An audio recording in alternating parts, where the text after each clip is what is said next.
My friend, David Brier, thank you so much for joining me and answering some questions and bestowing us with some of your wisdom and knowledge and experience and hard-won competencies and knowledge. Hey, I want to just take a minute and just introduce you to some of the folks that may not fully know about you. So you've invited other people to listen to, oh my God, it's going to change everything. Other people around the world. So fabulous.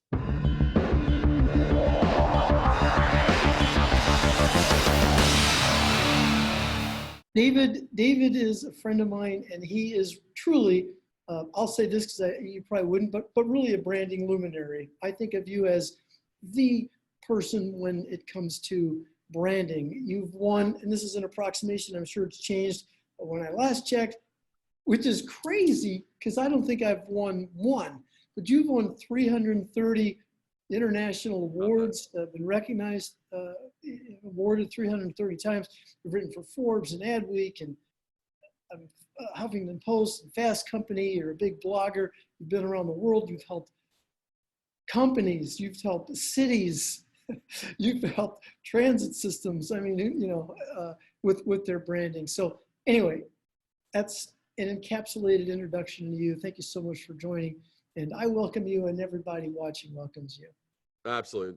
Great introduction. And now all I got to do is live up to all of that, and we'll be in good shape, man. Yeah. So first of all, you're coming to us from the beautiful town of Menominee, Wisconsin. Is that where you currently are? That's true. That is totally true. Yeah. Okay. Yeah. And my pronunciation was right on. Your pronunciation was spot on. And for those that don't know the geography, if you know where the Twin Cities are or Minneapolis, we're about an hour and a quarter straight east from Minneapolis. All right, good, great. Hey, would you begin with just a little bit of an explanation as to why branding matters? Well, I think branding, in my experience, I would say that branding has had the unfortunate thing of becoming like one of those terms or words or phrases, like it's something that businesses should do. There's one kind of thing that I hear, or, oh, the big companies like Coca-Cola and Apple, and they can brand, but it's not considered to quite be, I don't think it's understood in its most granular and realistic terms. In my experience, the bottom line is this: if you have a business and that business deals with people and those people have minds, you need to be branding. Now, if you have a business where you don't have people, or the people that you actually service don't have minds, then you can do whatever the hell you want. You don't have to brand at all. Right. Because the bottom line is what branding does is it takes something that's unfamiliar, or it takes something that isn't quite maybe understood the way it is, and it connects on a real level, something that we can understand, not just mentally, but also in terms of values and in the heart. So those are the things that I find with regard to branding, because just to give context, I started out as a designer. Okay. I've been an artist my whole life. And so I was drawing at a very young age, and I did paintings in my teens, and I've always enjoyed the art. So I came in from a to make things look good mentality. And after doing it for some years, I then saw there was stuff that I couldn't quite grapple with. I was like, wait a second, there's really crappy looking products that don't really add much value, that are outperforming much superior products. How's that happening? How's that possible? Right. So I was very intrigued with what was moving the dial. Right. And that's how I kind of discovered and pieced it all together. Every year it seems branding becomes more and more important. Is it the best way to differentiate yourself from another company, another business, another entertainer? It's the only way. It's the only. Right. If you understand branding, and I cover this in my book, Brand Intervention. I mean, it's like I as a student of of design and marketing and all these various overlapping schools of activity. And I was looking for what was the thing that kind of brought it all together. When I started learning, seeing, I'm branding. And then I started getting the understanding of branding. And I read, the 22 immutable laws of branding and da-da-da-da. And so I was starting to get myself grooved in. And what ended up happening was there's thousands and thousands and thousands. Now, right now, if you were to Google Amazon, not Google, but if you go to Amazon, search and look under books, under branding, you'll find over 10,000. Just about 3 and some years ago, it was like 6,500. Now it's over 10,000 books on branding. Now, see, the thing is that branding is a very specific activity, right? There's different schools of branding. I get that. Okay, maybe that might warrant 500 books. We have 10,000. We have 20 times that 500 books. We have 10,000. It would take you and I, if you and I were to say, okay, you know what? We're going to start the Tom and David book reading club, and we're going to read one book a day. It would take us over 24 years to read the 10,000 books. Assuming there were no more books. Oh, there will be more things. So when I saw that, and I saw that there were so many opinions, I mean, those of us that have been around in business, we know if there's a lot of opinions and a lot of stuff, either everybody's full of crap or something fundamental is missing, right? That not everybody can get on the same page. And there were even I remember being invited to certain blog posts, which were like, hey, I'm inviting all folks who are involved in some aspect of branding to leave their definition of branding. And there were like 300. It's like, wait a second, isn't there like one thing? And they all had strands of truth and this, that, the other, but there wasn't something that brought it all together. That's where the art of differentiation, that's the definition that I introduced in brand intervention. Right. The art of differentiation. And that, to me, branding is how you differentiate. Branding is how you separate out your offering from all the other noise. Does it get more difficult to find sort of a lane and identity? No. The bottom line is that's either an acknowledgement of one hasn't looked too close enough, or one hasn't stepped away far back enough. I engage in what I call passionate impartiality. I will be the first one to tell a client, what you're doing right now is plain old stupid. You couldn't be more wrong. And at the same time, I'll applaud a client. I mean, I have some clients, they'll come to me, and of course, 90+% of them are saying, what we've done, it's the best. Yeah. It's it's like accolade. I say, great, thank you. Now, by the way, why do I know that if I went to every one of your competitors, they would tell me essentially the same thing? Yeah. So you realize that's not going to move product. It's not going to allow you to be memorable in the mind. It's not going to allow you to stand apart. It's not going to have any traction. Zero. So I would have thought easily midway, like I've been doing this year is my 40th year of doing this. So I easily, in 20 years into it, I was sure I was going to run into some company, some product where it's like, gosh, there's nothing left. Everything's been cherry picked. There's no opportunity. Right. And I've never run into that yet. Right. And I think it's just the fact, and sometimes it takes a little more work than other times. But it's just a matter of you gotta know where to look. I would almost think that it's I wouldn't say impossible, but very difficult for the people in the business to get an accurate representation of the health, the viability, the existence of their brand. That's why, when some clients will say, hey, we'd like you to read our mission statement. I said, sure, go ahead. I do it just to be gracious and knowing that it's going to be dismal, because every time when that happens, I say, let me ask you something. Do your clients ever speak the way that thing that you just read? Does a single client, just even one of them, ever talk with the whatever platitudes or whatever corporatisms or whatever things you're saying in that mission statement? Do any of them ever talk that way? No. And they say it normally with a little grin that starts to come across their face. I said, then why are you talking that way? Right. Who's that supposed to talk to if that doesn't even reflect the people you serve? Right. Why is it on your wall? Why is it there? You know, and plus you sound like every other bozo company that also has a stupid, meaningless, corporatized, sort of democratized, you know, something statement that would make maybe a lawyer, might make a lawyer happy, might make a stakeholder happy if you have some silent partner that doesn't really know how to be silent. So tell me some companies that you think, you know, quickly, a few that are great brands. Why do you think they're great brands? And then, if you wouldn't mind, let's talk a little bit about what advice you could give someone watching this, a medium-sized CEO of a business, a small business owner, you know, Sure. an exec in a large company, what they Sure. can do to. Okay. I think Tommy John is a really good brand. I know that they, you know, it's like their whole thing of like no adjustment needed, you know, and they had fun with their mission. It's a great product. Yeah. And they just had fun with it. They didn't try and get serious with it. And they turned something that was really a commodity into a desirable product. So I think I think it's a well-managed brand.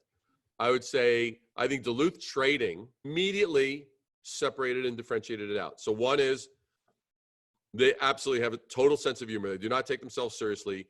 Two, they have these short 15-second unforgettable commercials with these animated, you know, line illustrations, and they're hysterical. Then they've got that guy who says, Duluth Trading, you know, like that's freaking hysterical. It doesn't sound like anybody. It doesn't look like anybody. It's unforgettable. And then it's like Duluth Trading Company, you know, and the logo fills the screen. 15-second commercial. It's like, it's just unforgettable. Well, you know, great brand. I think Nike's still a well-managed brand. I think that they, you know, they are, you know, they're built around the human values. You know, I mean, Apple, I think Apple does a very good job through the entire sale from beginning to during to the end. I mean, I think they're a very well-managed brand. Of course, they were at their zenith when Jobs was alive, no question. But they've done a good job of really carrying on the legacy. You know, MailChimp as a service online, I think it's a well-managed brand. It's identifiable. It has a very specific sweet spot that it provides. Yeah. You know, and I think that it's strong in that regard.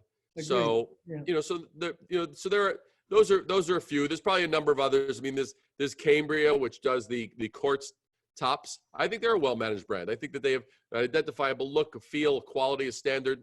So you know, I mean, those are some that come to mind immediately. Where does someone start? You know, where do you start when you come in and you help a company? Well, it's very simple. Very simple. The reason that I'm brought in is because one, they can't see. I'm saying that to really understand the context. They realize they're kind of blind to it. They're like, something's not right. The noise is getting higher in our industry. Yeah. Competition's changing. Yeah. We keep chasing features. We keep chasing prices, but we're not leading, right? There's that recognition. There's a bit of a self-awareness. That's the first starting point. That's normally when I'm brought in, and it's like, okay, I'll say, so tell me why I should choose you, your product, your service compared to your competition. And I ask them, why should I choose you? And I listen to the stuff. Right. 98% of the time, it's empty, useless dribble. Yeah, it's what they've been saying, cliches, you know, platitudes, features. With features, and it's like you know, or we've been around the longest, made in the USA, we're non-GMO, we're organic, we're locally sourced, we're this, we're that, you know, we're responsible for the planet. It's like, ugh, I'm like, people. And so I say, now, I said, let's establish some parameters here. There's a noise level. Every industry has a noise level. If you were to come to me and you would say, hey, David, I want to start Tom's protein bar. I'm so excited. David, this bar is the most amazing protein bar. It's just made from creatures that you never heard of and from plants you never even knew existed. And it's unbelievable. And it's going to change your life. And I go, well, I would, or like one thing we would know, protein bar competition is, the noise is deafening. Okay. A bazillion. Bazillion. You know, you could say, hey, or you could say, David, I've come up with Tom's breakfast cereal. The kids are going to love it. I'm like, oh my God, noise, right? But if you were to go, hey, David, I have Tom's stocking stuffers, and it's a little glove that goes on each toe. I go, okay, there's not a lot of noise there. You know, it's going to change the way we approach it. Okay. So the first is you kind of have to do like, what's the competition like? What's the noise level? Because if there's a lot of players, then you got to be really, really, the noisier it is, the smarter you got to be, the more attentive you got to be. Yeah. You know, and then it's like, by the way, you've just outlined two big obstacles. You have to, first of all, you have to have a client that is attentive enough to know that there's an issue. And by the way, a lot of entities know there's an issue, but they're still not going to address it and have you come in. You know, they live with it because they got quarterly numbers to hit and whatever. And the second thing you touched on is that there's courage involved to move, to break free of the gravitational pull, to rise above the fray. Continuous, tenacious stupidity isn't the brand strategy. If what you're doing isn't working, doing more of it doesn't make it more effective. Right? So it's like, well, wait a second. Well, we've got X amount of salespeople, or we're only spending X amount of dollars in marketing. Let's market some more, even though it's not actually like making a dent, or it's just like sounding like everyone else. Your competition has one goal, and that's to make everyone sound the same, including you. They don't want any differences. It's like, oh, they're the same. It's like, well, we have this, we have that. No, they don't. It's the same. We can outdo them. They want to level the playing field so that way they can go in and just like, we can now just sell like boom, boom, boom, boom, boom. Okay. So the thing is that and that's why your tool is branding, because branding is the only tool that's designed to specifically eliminate that blending in factor. And so that you don't use the same words as they do. You don't use the same promises. You don't use the same colors. You don't use the same design. You don't use the same thing. That's why you and I, what was the first thing we commented on with Duluth? It's like their style of just how they present themselves to the world. It's not color, glitzy, not sexy people with incredible cleavage. It's not this and that, the other, right? It's these almost primitive, semi, black and white illustrations with like Duluth trading.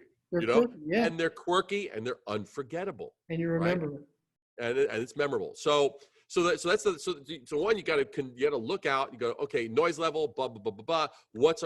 What do we uniquely provide? And depending on the answer, you may need to pivot and go, wait a second, we're trying to go broad when we need to go narrow. Yeah. Like for example, like before every one of us had an iPhone and every one of us had AirPods, and every one of us had iPads and iMacs and all that. Very early on, it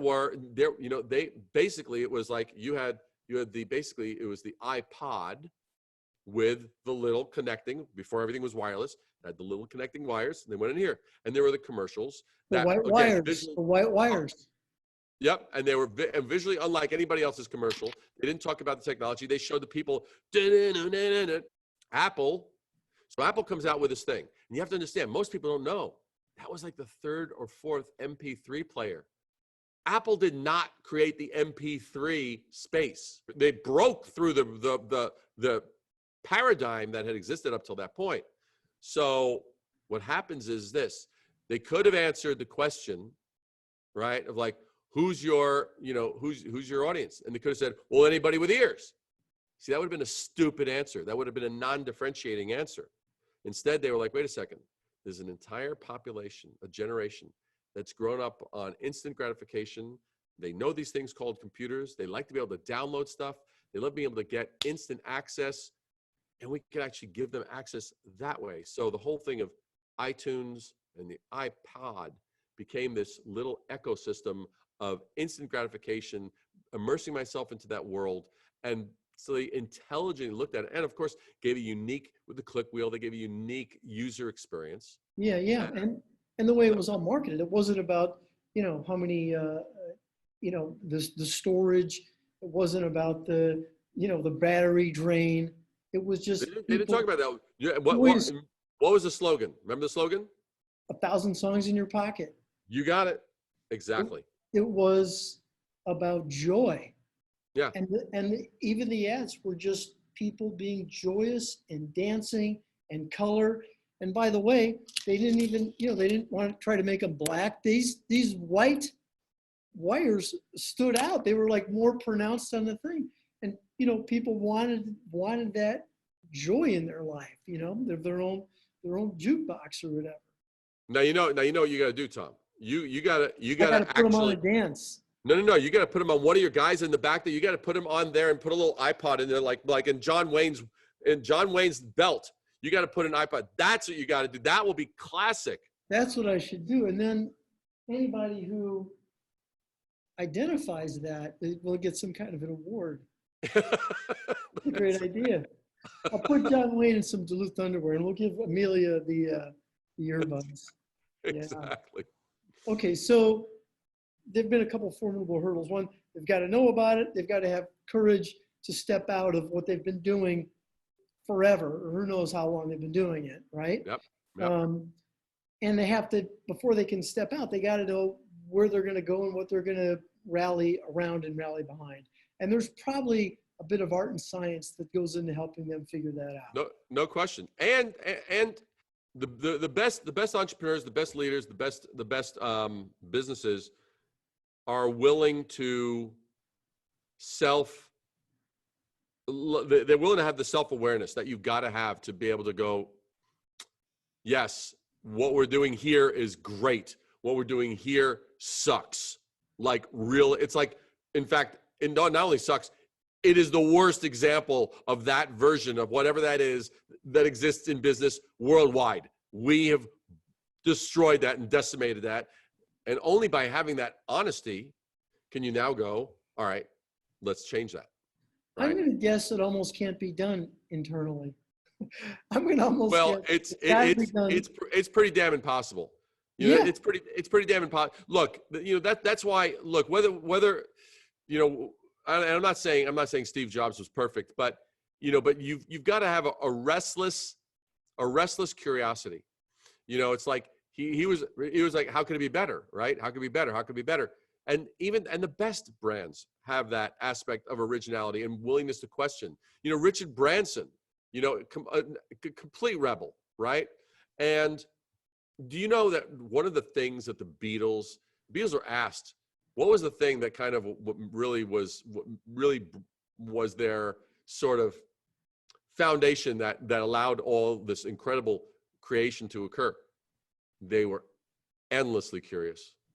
The work you do is never going to go away, because I think it just, particularly with the continual pressures that all the businesses feel to hit their numbers, the focus is just inward. And which actually I would say is the biggest mistake that businesses are making right now. The biggest mistake is going inward. They need to be going outward. That's what they need to be doing right now. They need to be going, it's like, where can we make more penetration? Where can we contact more people? Where can we have more of a presence? Where can we ask more questions? Where can we learn more? Going in is the biggest singular mistake that companies are making right now in this pandemic, hands down. The whole COVID-19 thing, that's only magnifying the problem. It's like there's a complacency. I mean, this past weekend, I just did a whole thing for an industry that collapsed travel and events. And that's been their model for, I don't know, decades. And now all of a sudden they're like, well, people can't travel. You can still have events. Not only can you still have events, actually, maybe you can now have events that you never could have before because there were people who couldn't travel. Yeah. Whether they were physically unable to, right, or whether they couldn't break away from the family, economics, or whether they didn't. or they didn't like the climate that you were having it in, or. Yeah. So, I mean, so the thing is literally right now, I think this is the opportunity for many to really go, okay, how can we break free of preconceived ideas? How can we break free of little bits of complacency? I think every company that I know, some to greater degrees and some just a little bit, there's been a complacency. They've been coasting. Right. Yeah. Well, I think for a lot of businesses and for a lot of people, this is a chance to sort of drift. This specifically, the pandemic. And again, there was some disruption. No one knew quite what was going on. First week, second week, third week, fourth week. But then it's been habituated where this drifting just kind of continues drifting. But as with any crisis, there's always opportunities to do things that you didn't do before because you had so many balls in the air. You just had to keep things going. Well, everything has fallen for the most part, and now it's a time to think of a new routine, so to speak. Yep. So I'm going to recommend it, folks, which I love your book. I'll put a link to that. I recommend folks start with the book. And I love your 1 Minute Wednesdays. So David, every week, usually it's even more than a week, but every week you do your 1 Minute Wednesdays, and they're always around, like the name implies, around 60 seconds. Yeah. And every time I listen to one, every week, I learn something. I love them. So thank you so much for those. Those are really, really great. If I want to learn more about branding, if a company, an executive wants to learn more about branding, where else can you recommend they go? For sure, if they do not already subscribe to risingabovethenoise.com. Tons of content there. Oh yeah, there's over 300 articles. A lot of them are visual. I'm not, for those that know me, that follow me, I'm not going to sit down recite. I'm not going to be like the Harvard Business Review approach. I'm not going to be like, okay, this statistic and this consultancy and this report and It's like, look, if you want to be staticized to death, go somewhere else. If you want to actually have real world, like in the trenches, like here's a company, and the great benefit of it is that they're large companies, they're small companies, they're in this part of the world, they're in that part of the world, they're in this industry, in that industry, but you find the universal strands that bring them all together. So if you dig entrepreneurialism, if you dig business insights, if you dig just practical and the inevitable, tongue-in-cheek, mischievousness that I'm always having in my hip pocket, then I would definitely say go there for sure. You made a video. It's called "What is Branding?" I think there's probably 500,000 views or something at this point. Yeah, it's very close to that. That's right. And I love that. It's just a few minutes long. It's beautifully illustrated with a graphic treatment. It's basically you talking as a voiceover with some really wonderful animations that explain the meaning behind the words. And I'm going to be sure to put a link to that too. That's also something I really enjoy, and I recommend. Appreciate it. You'd mentioned, and I have a copy of this, and I love it. You mentioned being willing and able to allow me to distribute a copy of your ebook to folks that would like it. Is that okay with you? Yeah, absolutely. I mean, it's super simple. I mean, it's called the Lucky Brand, and it's just really, I mean, I've always known that people's time and attention is limited. So it's like, I put these 10 points together that are just immediately applicable. You could put them into action, and yeah, it's totally free, totally available. No Good. problem at all. I'll put a link to the Lucky Brand. Absolutely. The Lucky Brand, free. And then when you do that, you immediately get entered into the inner sanctum of just getting some good nuggets, maybe once a week or so like that. Boom, you get good stuff. And, life gets better. Boom, boom, boom. So thank you very much, David. I'll include the links for folks to learn more. It's really been wonderful talking with you. And my pleasure, man. My pleasure. I thank you so much for having me as a guest. And no, this is a lot of fun, and definitely for your listeners, they want to connect up, LinkedIn here, and there's various places. Yeah. Do it for sure. I'll put all your contact stuff. Beautiful. Thanks so much, buddy. My pleasure. All right, man.